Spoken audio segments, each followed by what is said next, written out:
ಮಾತಾಡುವ ಮಂದಾರವೇ ಕಂಗೊಳಿಸಬೇಡ ಹೇಳದೆ ನಾನೇತಕ್ಕೆ ನಿನಗೇಳಲಿ ನಿನ್ನ ಮೈಯ ತುಂಬ ಕಣ್ಣಿದೆ ಮನದಾಳದ ರಸಮಂಜರಿ ರಂಗೇರಿ ನಿನ್ನ ಕಾದಿದೆ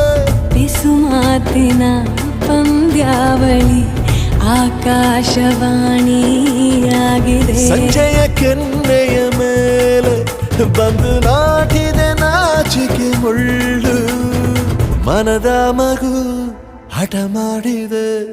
ಮಾಡುವ ಕೊಂಗ